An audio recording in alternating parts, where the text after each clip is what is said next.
Assalamualaikum warahmatullahi wabarakatuh. Saya Rini Nova Cahyadi Nasution dari kelompok 12. Di sini saya akan menjelaskan makalah presentasi kami yang berjudul Penyusunan Anggaran Laba Rugi dan Neraca serta Master Anggaran pada Perusahaan Dagang Jasa dan Manufaktur. Baik, latar belakang. Setiap perusahaan memerlukan perencanaan keuangan yang matang melalui penyusunan anggaran laba rugi, neraca, dan master anggaran sebagai alat perencanaan, pengendalian, dan evaluasi kinerja. Penyusunan anggaran berbeda untuk setiap jenis perusahaan. Perusahaan dagang berfokus pada penjualan dan pengadaan barang. Jasa pada pendapatan dan biaya operasional, serta manufaktur mencakup produksi, bahan baku, tenaga kerja, dan biaya overhead. Ketepatan anggaran membantu memprediksi pendapatan dan biaya serta mendukung pengambilan keputusan strategis. Makalah ini membahas penyusunan anggaran pada perusahaan dagang jasa dan manufaktur. Berikut rumusan masalah. Yang pertama itu, apa itu anggaran laba rugi? Yang kedua, bagaimana menyusun anggaran laba rugi? Yang ketiga, apa itu anggaran neraca? Dan yang keempat, bagaimana menyusun anggaran neraca? Yang kelima itu, apa itu master anggaran? Dan yang terakhir, bagaimana menyusun master anggaran? Yang selanjutnya itu tujuan penulisan makalah. Yang pertama, menjelaskan pengertian anggaran laba rugi. Yang kedua, menjelaskan cara penyusunan anggaran laba rugi. Yang ketiga, menjelaskan pengertian anggaran neraca. Yang keempat, menjelaskan cara penyusunan anggaran neraca. Dan yang kelima, menjelaskan pengertian master anggaran. Yang terakhir, menjelaskan cara penyusunan master anggaran. Anggaran laba rugi. Pengertian anggaran laba rugi. Anggaran laba rugi adalah rencana laba atau rugi perusahaan berdasarkan anggaran penjualan, produksi, dan beban operasional, dan juga biaya produksi dalam suatu periode anggaran. Anggaran ini penting untuk memprediksi laba atau rugi, mendukung pengambilan keputusan keuangan, serta mengelola anggaran operasional lainnya. Dalam perusahaan manufaktur, penyusunannya lebih kompleks karena mencakup anggaran penjualan, biaya produksi, biaya bahan baku, tenaga kerja langsung, dan biaya overhead. Laporan laba rugi dapat dibagi menjadi periode kuartalan atau bulanan, sesuai kebutuhan dan terkait erat dengan anggaran operasional serta anggaran keuangan. Anggaran beban administrasi dan umum, termasuk beban depresiasi, berperan dalam mendukung produksi dan penjualan, serta digunakan dalam penyusunan anggaran laba rugi dan neraca perusahaan. Metode a posteriori adalah metode penyusunan anggaran laba rugi di mana jumlah diterapkan sesudah proses perencanaan secara keseluruhan, termasuk penyusunan anggaran operasional. Prosedur penyusunan anggaran laba dimulai dengan menyusun anggaran penjualan, lalu dilanjutkan dengan anggaran produksi, anggaran biaya bahan baku, anggaran biaya tenaga kerja langsung, dan anggaran operasional. Berikutnya itu contoh dari anggaran laba rugi untuk perusahaan manufaktur. PT Rakindo adalah sebuah perusahaan produsen raguku yang berlokasi di Malang, Jawa Timur. Pada akhir tahun 2009, perusahaan ini menyusun anggaran operasional urutan 2010. Dari anggaran operasional yang telah disusun, dapat diringkas beberapa hal penting sebagai berikut. Perusahaan merencanakan menjual sebanyak 5.300 unit truk dengan hasil jual sebesar 300.000 per unit, sehingga nilai penjualan dianggarkan sebesar 1.560.000.000. Biaya bahan baku dianggarkan sebesar 776.500.000, biaya tenaga kerja langsung dianggarkan sebesar 152 juta, dan biaya overhead dianggarkan sebesar 148 juta. Sedangkan untuk biaya operasional dianggarkan sebesar 168 juta, untuk biaya pemasaran 90.500.000, untuk biaya administrasi dan umum pada akhir tahun 2010 diperkirakan 71 nilai persediaan yang ada sebesar 125 juta. Dan pada awal tahun 2010 nilai persediaan diperkirakan sebesar 73.500.000. Sebagai yang bisa dilihat di dalam gambar, anggaran laba rugi yang bisa penjualan sebesar 1.590.000, harga biaya bahan baku sebesar 776.500.000, dan biaya tenaga kerja langsung sebesar 152 juta, dan laba usaha yang dianggarkan sebesar 256.500. Selanjutnya, anggaran neraca. Anggaran neraca adalah rencana yang menggambarkan posisi keuangan perusahaan, mencakup aktiva atau kekayaan, kewajiban atau utang, dan ekuitas atau modal pada periode tertentu. Anggaran ini menyajikan saldo akhir aktiva, utang, dan modal jika rencana yang dianggarkan terlaksana dengan baik. Penggunaan dana dalam anggaran neraca meliputi kas, piutang, persediaan, harta tetap, dan harta lain-lain. Sedangkan sumber dana mencakup utang jangka pendek, menengah, panjang, dan modal sendiri. Anggaran neraca berfungsi untuk mengevaluasi likuiditas, struktur modal, efisiensi perusahaan, serta menghitung tingkat pengembalian aktiva atas laba bersih. Menurut Sim dan Siegel, ada beberapa alasan mengapa neraca yang diarahkan harus disiapkan, yaitu yang pertama, neraca dapat mengungkapkan beberapa kondisi keuangan yang tidak menguntungkan yang ingin dihindari manajemen.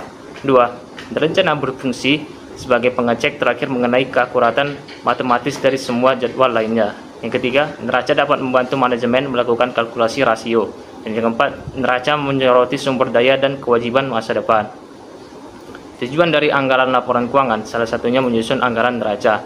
Anggaran neraca disusun atas dasar neraca awal periode disesuaikan dengan data yang termuat pada berbagai anggaran periode yang bersangkutan.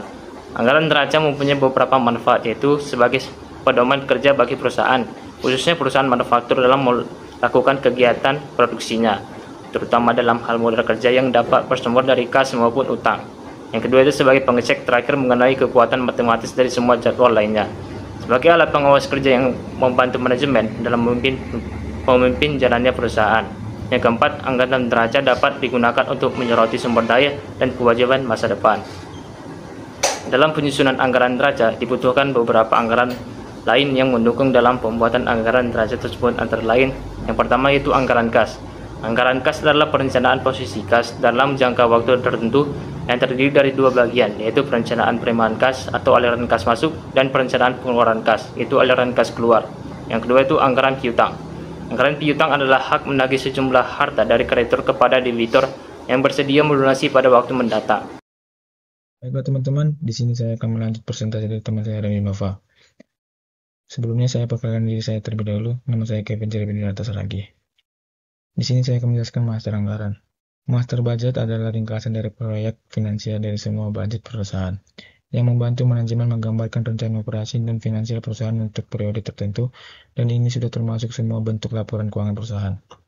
Master budget adalah suatu rencana yang telah ditandai oleh perusahaan untuk diselesaikan pada periode budget tersebut. Selanjutnya itu jenis-jenis master budgeting. Yang pertama itu anggaran konvensional, sebuah rencana keuangan yang didasarkan pada anggaran yang mendahulunya.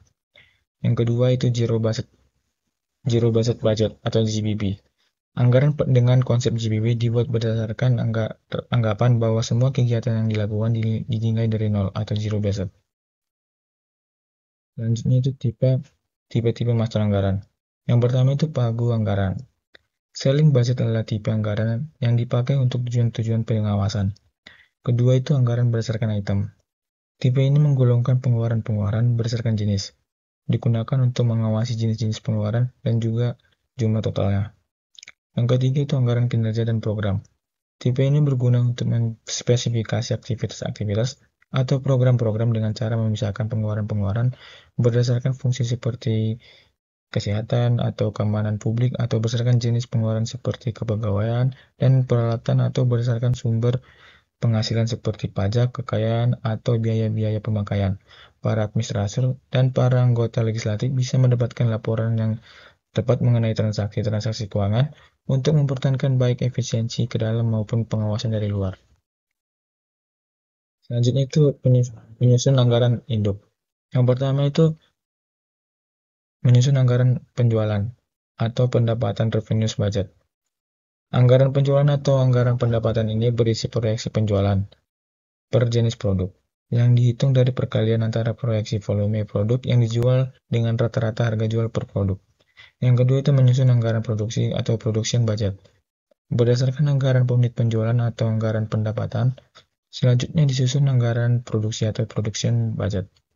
Anggaran produksi ini mendeskripsikan berapa unit produk yang harus diproduksi untuk memenuhi kebutuhan penjualan dan inventory yang diinginkan.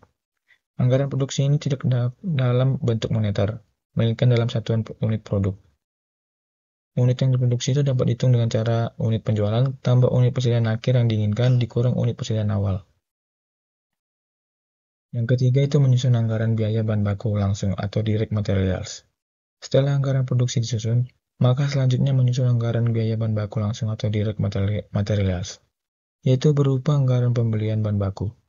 Anggaran bahan baku langsung ini adalah berapa pembelian bahan baku yang akan dipergunakan untuk menghasilkan produksi yang dianggarkan. Pada langkah kedua di atas dapat dihitung sebagai berikut. Pembelian baku langsung sama dengan ekspektasi bahan baku langsung, tambah persediaan akhir bahan baku langsung, dikurang persediaan awal bahan baku langsung, prediksi harga bahan baku yang dan proyeksi tingkat persediaan atau inventory, bahan baku perlu dilakukan dengan cermat. Yang keempat itu menyusun anggaran biaya tenaga kerja langsung atau direct labor budget. Untuk memproduksi unit produk dari anggaran produksi, pada langkah 2, beberapa total biaya tenaga kerja langsung yang digunakan. Penyajiannya berupa berapa total jam kerja langsung dan tarif upah per jam yang diperlukan tenaga kerja langsung. Menyusun anggaran biaya overhead pabrik atau manufacturing overhead cost budget.